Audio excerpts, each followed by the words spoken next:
Imaginez une situation où vous tendez la main pour aider quelqu'un en offrant une gentillesse authentique et désintéressée. Au début, tout semble bien. La personne accepte votre aide et vous vous sentez satisfait de refléter la compassion et l'amour que Dieu nous enseigne à avoir. Mais avec le temps, quelque chose commence à changer. Les gens commencent à percevoir le même acte de gentillesse qui provient d'une position de force, comme un signe de faiblesse. Les gens commencent à abuser de votre générosité, à manipuler les situations, à ne pas tenir compte de vos limites et à prendre votre gentillesse pour acquise. Avez-vous déjà ressenti cela? Cette expérience peut être profondément douloureuse. Nous apprenons souvent que la gentillesse est toujours le bon choix. Mais peu de gens discutent des défis qui l'accompagnent. Le sacrifice de notre gentillesse nous vaut-il le respect? Ou y a-t-il un moyen d'équilibrer la compassion avec la sagesse, la fermeté et les limites? La bonne nouvelle, c'est que Dieu nous a donné des outils spirituels et de la sagesse pour naviguer dans ces situations. Romains 8, 31 nous rappelle « Si Dieu est pour nous, qui peut être contre nous ?» Ce verset nous encourage non seulement à faire confiance à Dieu, mais nous rappelle aussi que notre force et notre identité viennent de lui. Cela signifie que notre bonté, lorsqu'elle est enracinée dans la force divine, ne sera jamais synonyme de faiblesse. Aujourd'hui, nous allons explorer comment aligner la gentillesse avec la sagesse et la force. Apprenons à identifier quand notre gentillesse est exploitée, comment fixer des limites saines et comment refléter le caractère du Christ dans nos actions. Dieu nous donne la force et le discernement, donc la bonté est plus qu'une simple générosité. N'oubliez pas de vous abonner à la chaîne. Vous nous aidez beaucoup et répandez la parole de Dieu contre le mal. Merci beaucoup. Les gens considèrent souvent la gentillesse comme une vertu admirable qui favorise les liens et reflète le cœur de Dieu. Malheureusement, les gens comprennent souvent mal la gentillesse.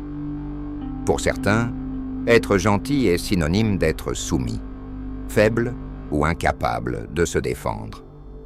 Cette confusion conduit de nombreuses personnes à profiter de la générosité des autres, traitant la gentillesse comme une opportunité de manipulation, plutôt que comme un reflet de force et de compassion. C.S. Lewis, dans sa sagesse, nous rappelle « La vraie bonté vient de la force ». Cette phrase résume une vérité importante. Être gentil ne signifie pas tout accepter passivement ou permettre aux autres de dépasser vos limites. Au contraire, la bonté authentique exige du courage, de la sagesse et par-dessus tout, du discernement. Il ne s'agit pas de plaire à tout le monde, mais d'agir avec intégrité, même dans des situations difficiles. Pensez à Jésus, le plus grand exemple de bonté et de force qui ait jamais existé. Il a fait preuve de compassion et de gentillesse, mais n'a jamais hésité à prendre une position ferme lorsque nécessaire. Rappelez-vous quand il a chassé les changeurs du temple, Jean 2, 13, 16. Sa fermeté n'affaiblit pas sa bonté, au contraire, elle l'a amplifiée. Le paradoxe de la gentillesse réside dans l'équilibre entre la compassion et les limites. Il s'agit de montrer de l'amour, mais aussi de protéger le cœur que Dieu nous a donné. Comme Proverbe 4, 23 nous l'enseigne, « Garde ton cœur par-dessus tout, car tout ce que tu fais découle de lui. » Protéger le cœur ne signifie pas construire des murs, mais établir des limites saines qui protègent notre bien-être émotionnel et spirituel. Mais comment pouvons-nous nous assurer que les autres apprécient notre gentillesse? C'est la question qui nous guide vers l'étape suivante. Apprenons comment transformer cette gentillesse en une force qui reflète non seulement notre caractère, mais aussi la puissance et la sagesse de Dieu dans nos vies. Après tout, La gentillesse n'est pas la faiblesse. C'est le courage d'agir avec amour, même face à l'adversité. La gentillesse, lorsqu'elle est offerte sans limite, peut devenir un piège émotionnel et spirituel. Bien qu'être gentil soit une vertu puissante, l'absence de limite peut nous exposer à la manipulation, à l'épuisement et même à la perte de notre propre paix. Pour protéger notre bienveillance, il est essentiel de comprendre l'importance des limites et comment les appliquer de manière saine. Les limites ne sont pas des barrières pour éloigner les gens, mais plutôt des clôtures qui protègent notre santé émotionnelle et spirituelle. Ils nous aident à maintenir l'équilibre entre servir les autres et prendre soin de nous-mêmes. Proverbe 4, 23 nous le rappelle, « Garde ton cœur par-dessus tout, car tout ce que tu fais découle de lui. » En plus de nous encourager à garder notre cœur, ce verset jette les bases pour comprendre la nécessité de gérer notre gentillesse avec sagesse. Fixer des limites est un acte d'amour-propre et d'obéissance à Dieu. Cela peut signifier dire non, lorsque cela est nécessaire, ou expliquer clairement ce qui est acceptable dans une relation ou une interaction. Par exemple, si quelqu'un demande constamment votre attention ou votre aide sans réciprocité, il est juste de fixer des limites claires à ce que vous pouvez offrir. Cela ne diminue pas votre gentillesse, mais la rend plus intentionnelle et plus respectée. En pratique, des limites saines peuvent inclure de réserver du temps pour vous-même, de communiquer vos besoins avec assurance et d'éviter les situations qui drainent votre énergie sans bénéfice mutuel. Rappelez-vous, même Jésus, au milieu de son ministère, s'est retiré pour prier et renouveler sa force. Lucas 5, 16. Cela démontre que même la bonté divine exige des moments de pause et de protection. Mais comment pouvons-nous savoir si quelqu'un profite de notre gentillesse? C'est la prochaine étape de notre voyage. Identifions les signes qui indiquent qu'il est temps de redéfinir nos limites et de protéger le cœur que Dieu nous a donné. Parce qu'en fin de compte, une bonté protégée par des limites est non seulement plus forte, mais aussi plus fidèle au dessein de Dieu dans nos vies. Si vous aimez ce type de contenu, abonnez-vous à la chaîne pour nous aider à diffuser la parole de Dieu contre le mal. Merci beaucoup. Lorsqu'elle est mal interprétée, la gentillesse peut conduire à la manipulation, à un manque de réciprocité et même à l'épuisement émotionnel. Souvent, le problème ne réside pas dans la gentillesse elle-même, mais dans la façon dont les autres la perçoivent ou l'utilisent. Reconnaître les indicateurs de gentillesse mal interprétés est crucial pour protéger votre cœur et harmoniser vos actions avec le plan de Dieu.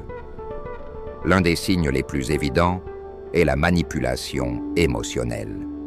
Les personnes qui exploitent la gentillesse des autres utilisent souvent des tactiques telles que la culpabilité ou la pression pour obtenir ce qu'elles veulent. Cela peut se manifester par des phrases comme « Si tu t'en souciais vraiment, tu ferais cela pour moi » ou par des comportements qui testent constamment tes limites, te laissant émotionnellement épuisé. Un autre signe est l'absence de réciprocité.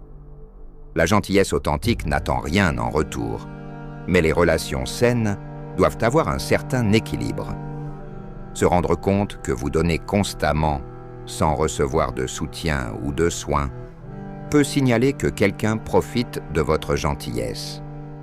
L'épuisement émotionnel est peut-être le signe le plus alarmant. Se sentir constamment fatigué, dépassé ou épuisé d'essayer de plaire à tout le monde est un avertissement clair que vous avez dépassé vos limites. Même Jésus, le plus grand exemple de bonté, connaissait l'importance de se retirer pour renouveler ses forces et prendre soin de sa santé spirituelle. Lucas 5, 16. L'exemple biblique de Samson et Dalila, Juge 16, illustre bien ces signes. Dalila a utilisé la manipulation et la persévérance pour exploiter la confiance de Samson, le conduisant à la vulnérabilité et, finalement, à sa chute. Cette histoire nous enseigne l'importance de discerner qui mérite notre gentillesse et d'établir des limites claires. Reconnaître ces signes est la première étape pour transformer votre gentillesse en une force spirituelle. Lorsque nous protégeons notre bonté par des limites et du discernement, elle devient un reflet plus clair du caractère de Dieu. Transformer la gentillesse en force est un voyage qui nécessite un équilibre entre la compassion et l'affirmation de soi. Souvent, nous croyons qu'être gentil signifie tout accepter, ne jamais dire non, et toujours faire passer les besoins des autres avant les nôtres. Cependant, la vraie gentillesse n'est pas passive. Il est actif, fondé sur la sagesse et le courage de prendre des décisions qui reflètent à la fois l'amour et le respect de nous-mêmes et des autres. Dire non avec amour et clarté est l'un des outils les plus puissants pour aligner la gentillesse et l'affirmation de soi. Imaginez un ami qui vous demande souvent de l'aide, mais qui ne vous offre jamais de soutien en retour. Au lieu de vous sentir obligé de céder, vous pouvez répondre avec gentillesse et fermeté. « Je comprends que c'est important pour toi, mais pour le moment, je ne peux pas t'aider. J'espère que nous pourrons trouver une autre solution. » Ce type de réponse protège votre énergie émotionnelle tout en gardant la compassion au centre de l'interaction. Jésus, qui a fait preuve de bonté dans toutes ses actions, mais n'a jamais hésité à fixer des limites lorsque cela était nécessaire, sert de modèle à cette approche. Lorsqu'il a été confronté à des situations qui ne respectaient pas le dessein de Dieu, comme les changeurs d'argent dans le temple, Jean 2, page 13-16, il a agi fermement sans compromettre son amour et sa compassion. Fixer des limites tout en maintenant un esprit de compassion est un acte d'amour à la fois pour vous-même et pour les autres. Des limites claires permettent d'éviter le ressentiment, de promouvoir des relations plus saines et de s'assurer que votre gentillesse est respectée. Communication. Assertif. Exprimez vos besoins clairement et directement, sans culpabilité ni agressivité. Comprenez vos limites. Déterminez dans quelle mesure vous pouvez vous pousser sans compromettre votre bien-être émotionnel ou spirituel. Priez pour la sagesse. Demandez à Dieu le discernement pour savoir quand dire oui et quand dire non. Lorsque nous parvenons à transformer notre gentillesse en force, l'impact sur les relations quotidiennes est significatif. Les gens commencent à respecter davantage votre opinion et à apprécier votre aide, car ils se rendent compte qu'elle vient d'un lieu de sincérité et non d'obligation. Auparavant marquées par la manipulation ou le déséquilibre, les relations deviennent maintenant plus saines et plus enrichissantes. L'équilibre entre la gentillesse et les limites transforme non seulement nos propres vies, mais a également un impact profond sur nos relations. Lorsque la gentillesse est guidée par la sagesse et accompagnée de limites saines, elle crée un environnement de respect mutuel, où les interactions deviennent plus authentiques et édifiantes. Cette approche ne signifie pas que nous aimons moins ou que nous nous éloignons des gens, mais que nous établissons une norme de respect qui profite à tous. Les relations basées sur une gentillesse équilibrée avec des limites ont une base solide de confiance. Ils évitent la manipulation, l'usure émotionnelle et le ressentiment parce qu'il y a de la clarté dans les attentes et les engagements. Par exemple, si vous cédez continuellement aux exigences de quelqu'un sans exprimer vos propres besoins, cela peut conduire à l'épuisement émotionnel et au déséquilibre. Cependant, en fixant des limites claires et en les communiquant avec amour, vous créez un espace où les deux peuvent se sentir valorisés et respectés. Néhémie est un exemple biblique puissant de la façon dont les limites peuvent protéger une mission et renforcer les relations. Lorsque Néhémie reconstruisait les murs de Jérusalem, il faisait face à une opposition constante. Ses ennemis essayèrent de le distraire et de détourner son attention. Mais Néhémie garda sa concentration. Il ne s'est pas engagé dans des discussions inutiles, ni n'a cédé à leurs exigences, répondant fermement « Je suis engagé dans une grande œuvre, et je ne peux pas en descendre. » Néhémie 6, 3. Cet exemple nous enseigne que pour protéger ce que Dieu nous a appelés à faire, il faut parfois dire « non » fermement et poursuivre notre objectif. En appliquant cela dans nos relations, nous apprenons que les limites ne repoussent pas les gens. Elles éduquent et favorisent des interactions plus saines. Lorsque nous communiquons avec clarté et respect, les autres commencent à comprendre que notre gentillesse n'est pas quelque chose à exploiter, mais un reflet de notre caractère et de notre foi. Cela nous protège également des relations toxiques, nous permettant de cultiver des liens qui nous rapprochent de Dieu et de notre but. Cependant, l'équilibre entre la gentillesse et les limites nécessite une approche spirituelle. Il ne s'agit pas seulement d'être affirmé, mais de rechercher les conseils divins dans chaque décision. Priez pour le discernement avant de fixer une limite et demandez à Dieu de vous donner la sagesse de la communiquer avec amour. En faisant cela, vous refléterez le caractère du Christ, qui a fait preuve de bonté et de fermeté dans la même mesure. L'impact sur les relations est transformateur. La gentillesse équilibrée avec des limites enseigne aux gens qui nous entourent à nous respecter et à valoriser notre présence dans leur vie.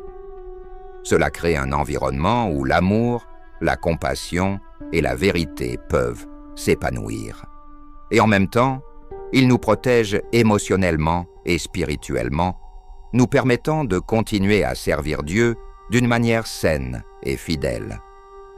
Voyons maintenant comment nous pouvons équilibrer cette gentillesse avec les limites de notre spiritualité, en utilisant l'exemple parfait du Christ, qui a su être compatissant et ferme sans jamais compromettre sa mission divine.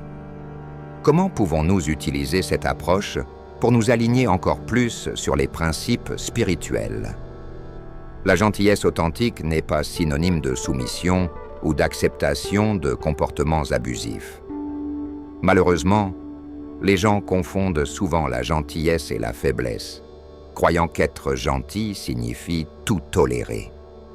Cependant, la gentillesse authentique incarne la force plutôt que la passivité, et elle nécessite un discernement constant et des limites bien définies. Un exemple puissant de cette vérité est Jésus chassant les changeurs du temple. Jean 2, 13-16.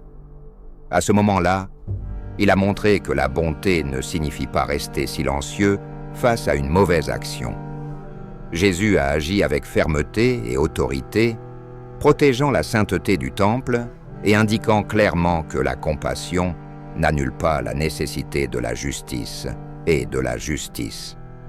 Il nous enseigne que parfois, la bonté exige des actions fortes et courageuses. Pour distinguer la bonté de la soumission, il faut être conscient de soi et faire preuve de discernement spirituel.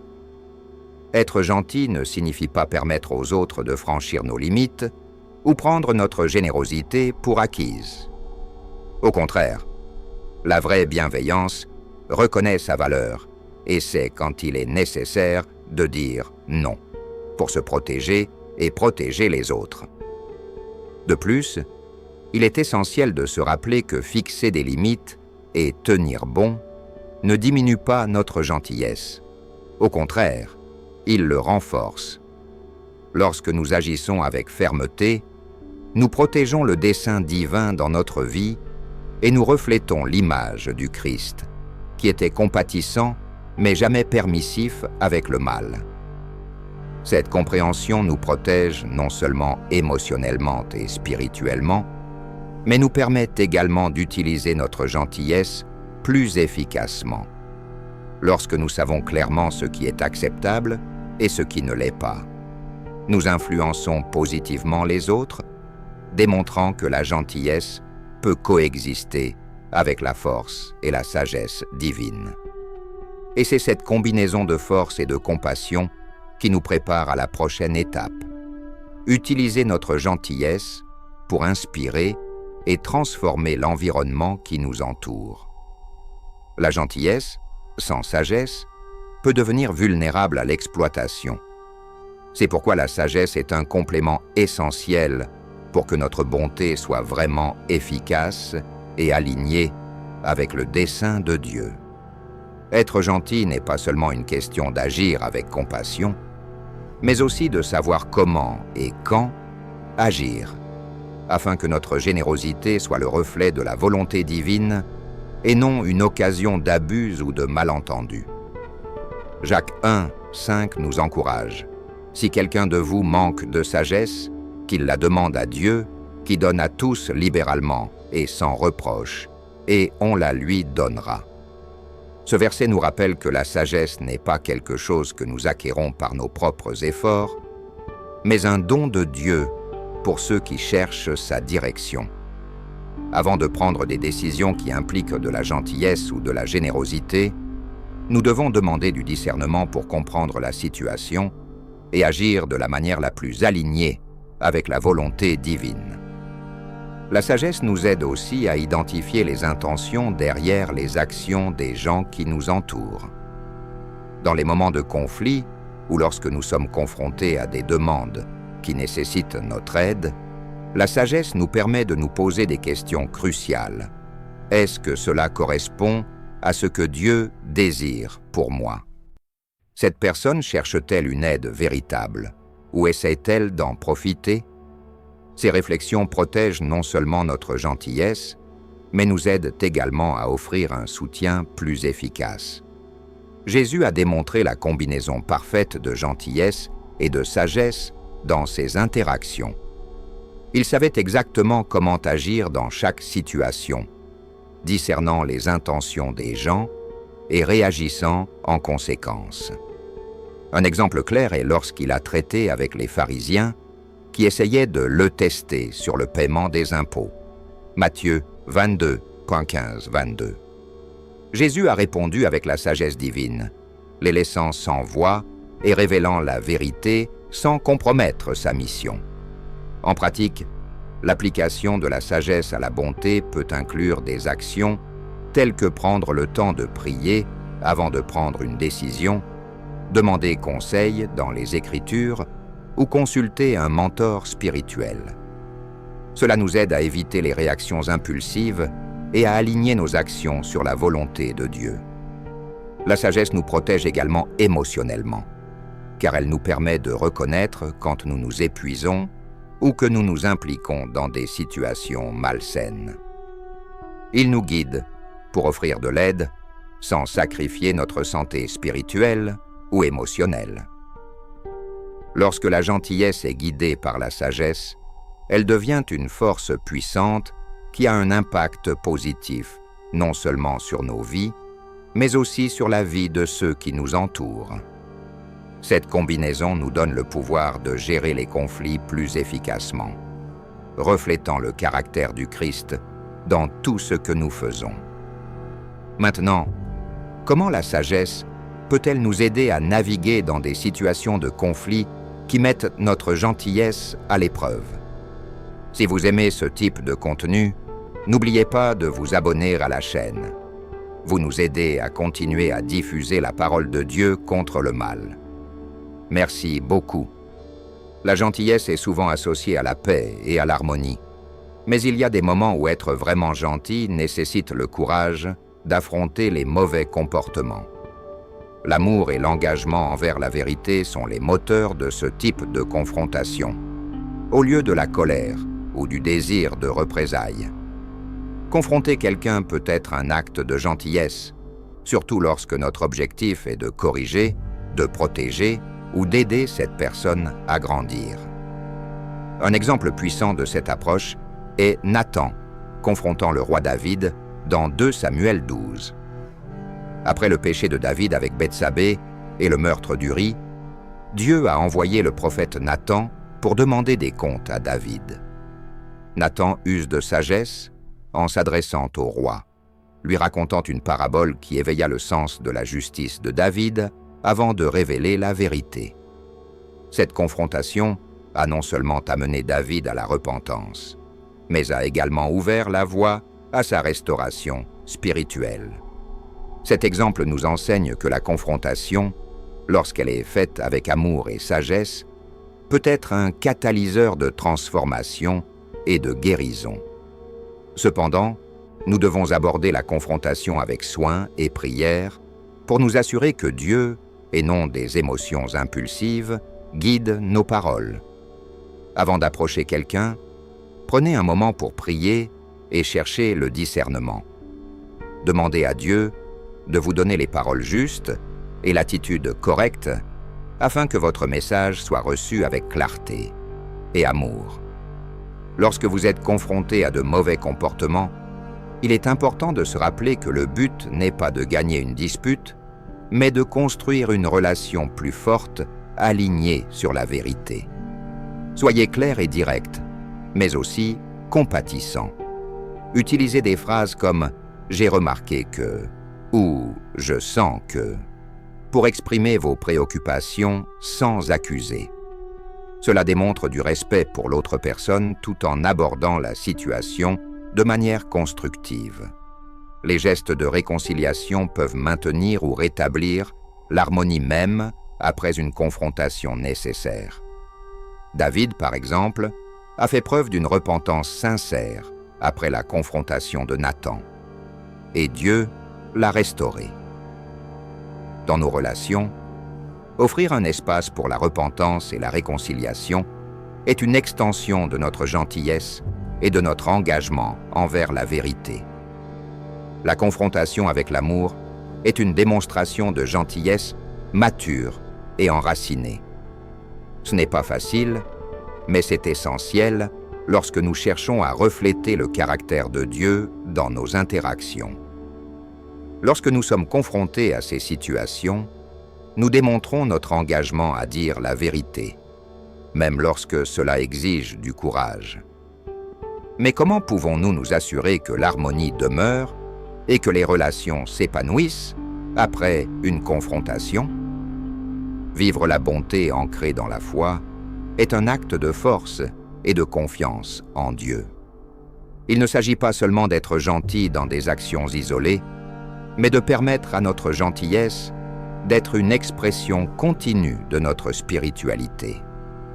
Lorsque nous basons nos actions sur la parole de Dieu, nous parvenons à aligner notre bonté sur la sagesse et le dessein divin, en faisant face efficacement à des défis tels que le manque de respect ou la manipulation. Philippiens 4, 13 nous rappelle « Je peux tout par le Christ qui me fortifie ».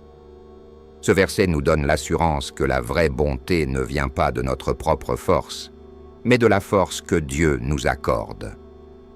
Cela signifie que même lorsque nous nous sentons épuisés ou frustrés, nous pouvons chercher le renouveau en Dieu pour continuer à agir avec amour et compassion. Une façon pratique de vivre cette gentillesse est de cultiver un esprit de prière.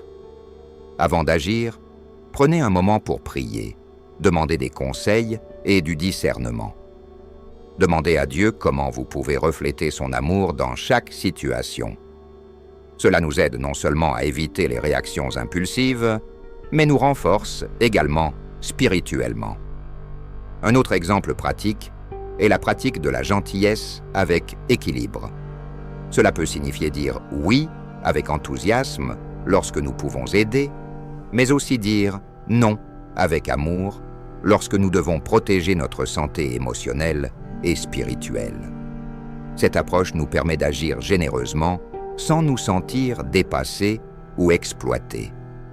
De plus, vivre la bonté ancrée dans la foi signifie chercher l'inspiration dans les Écritures. L'exemple de Jésus est le fondement parfait pour cela. Il a fait preuve de gentillesse dans toutes ses interactions, mais n'a jamais compromis sa mission divine. Il a toujours maintenu un équilibre entre la compassion et la vérité dans ses actions. Cette pratique quotidienne de la bonté spirituelle nous aide à faire face au manque de respect et aux défis avec sagesse. Au lieu de réagir par la colère ou la frustration, nous apprenons à répondre avec patience et fermeté, en reflétant le caractère du Christ. Notre gentillesse devient une force qui non seulement nous protège, mais inspire aussi les autres à rechercher une relation plus profonde avec Dieu. Avec cette perspective, nous affrontons les situations difficiles de la vie avec grâce et confiance, sachant que nous sommes alignés avec le plan divin. Et en continuant à vivre cette gentillesse, nous trouvons des moyens de l'utiliser pour établir des relations plus saines et avoir un impact positif sur le monde qui nous entoure. Faire face au manque de respect est un défi auquel nous sommes tous confrontés à un moment donné, et nos réactions à ces situations peuvent en dire long sur notre force intérieure et notre foi. Souvent, nous sommes poussés à réagir de manière impulsive, avec colère ou frustration, mais c'est dans ces moments-là que Dieu nous appelle à réagir différemment, en reflétant le caractère du Christ dans nos paroles et nos actions. Imaginez-vous dans une situation où quelqu'un vous traite avec dédain ou fait des commentaires blessants.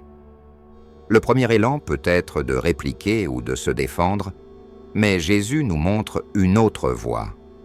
Il a fait face à la critique et au manque de respect d'innombrables fois, mais il n'a jamais perdu son sang-froid ou son but. À une occasion, les pharisiens ont essayé de le piéger en lui demandant s'il devait payer des impôts à César. Avec sagesse et calme, Jésus répondit « Rendez à César ce qui est à César, et à Dieu ce qui est à Dieu. » Matthieu 22, 21. Sa réponse a non seulement désamorcé la situation, mais a également révélé la profondeur de sa sagesse et de son contrôle. Cet exemple nous enseigne qu'il est possible de répondre au manque de respect par la gentillesse et la fermeté, mais que cela nécessite une préparation spirituelle et émotionnelle. Avant de réagir, il est important de prendre un moment pour respirer, rechercher le calme et prier. La prière nous relie à la force de Dieu, nous aidant à réagir d'une manière qui le glorifie, au lieu d'agir en fonction de nos émotions momentanées. Une réponse bienveillante, mais affirmée, peut transformer une situation tendue. Si quelqu'un est impoli ou agressif, vous pouvez répondre respectueusement en disant quelque chose comme « Je préfère que nous parlions respectueusement afin que nous puissions mieux nous comprendre. » Cette approche n'est pas un signe de faiblesse, mais de force et de maîtrise de soi, démontrant que vous appréciez le respect mutuel. Il est essentiel de se rappeler que le manque de respect d'une autre personne rejaillit plus sur elle que sur vous. Dieu connaît votre valeur, et c'est en lui que vous devez ancrer votre identité. Lorsque nous rencontrons un manque de respect, nous sommes en mesure de résister à des paroles ou à des actions qui visent à nous miner. Au lieu de cela, nous pouvons prier pour avoir la sagesse de gérer la situation et même demander à Dieu de toucher le cœur de la personne qui nous a manqué de respect. Des réponses sages et compatissantes permettent non seulement de désamorcer les conflits, mais aussi de laisser un impact durable. En répondant comme Jésus le ferait, nous montrons au monde qu'il est possible de vivre différemment, avec force, grâce et bonté. Et ce faisant, non seulement nous protégeons nos cœurs, mais nous devenons aussi des instruments de paix et des témoins vivants de la transformation que Dieu opère dans nos vies. La bonté authentique est plus qu'un geste. C'est une expression du caractère du Christ dans nos vies. Lorsque nous choisissons d'agir avec gentillesse même dans des situations difficiles, nous reflétons l'amour et la compassion de Jésus qui ont le pouvoir de transformer des vies. Cette bonté, enracinée dans la spiritualité et pas seulement dans les intentions humaines, peut devenir une lumière qui guide les autres vers Dieu. Un exemple est la rencontre de Jésus avec la Samaritaine au puits dans Jean 4. Malgré les normes sociales de l'époque qui décourageaient les Juifs d'interagir avec les Samaritains et les hommes de parler aux femmes en public, Jésus a brisé ces barrières. Il a traité la femme avec respect et compassion, lui offrant une vérité transformatrice, l'eau vive qui rassasie éternellement. Cette gentillesse a non seulement changé sa vie, mais a également eu un impact sur toute sa communauté alors qu'elle partageait son expérience avec les autres. Cet exemple nous enseigne que notre gentillesse, lorsqu'elle est alignée avec le cœur du Christ, a le potentiel d'aller bien au-delà de ce que nous pouvons imaginer. Il ne s'agit pas seulement de petits actes, mais d'un style de vie qui démontre l'amour inconditionnel de Dieu. Choisir d'être gentil dans des situations difficiles nécessite de la force spirituelle, car nous rencontrons souvent des personnes ou des circonstances qui peuvent nous mettre à l'épreuve. La pratique de cette gentillesse commence par de petits choix quotidiens. Lorsque vous choisissez de pardonner au lieu de vous accrocher au ressentiment, lorsque vous offrez un sourire à quelqu'un qui semble abattu ou de l'aider sans rien attendre en retour, vous reflétez le Christ. Ces gestes, bien qu'ils semblent simples, ont un impact profond sur la vie de ceux qui vous entourent. Ils démontrent que l'amour de Dieu est tangible et accessible. De plus, agir avec bienveillance ne signifie pas ignorer la vérité ou éviter les confrontations nécessaires. L'exemple de Jésus démontre que la bonté vient avec la sagesse et la fermeté. Il n'a jamais compromis sa mission ou les principes de Dieu, mais a toujours trouvé des moyens d'équilibrer la compassion et la vérité. Lorsque nous vivons avec ce genre de gentillesse, nous devenons des agents de transformation. Notre attitude peut inspirer les autres à rechercher une relation plus profonde avec Dieu et à vivre d'une manière qui honore ses enseignements. Refléter le caractère du Christ est un acte de courage et de foi dans un monde qui considère souvent la gentillesse comme une faiblesse.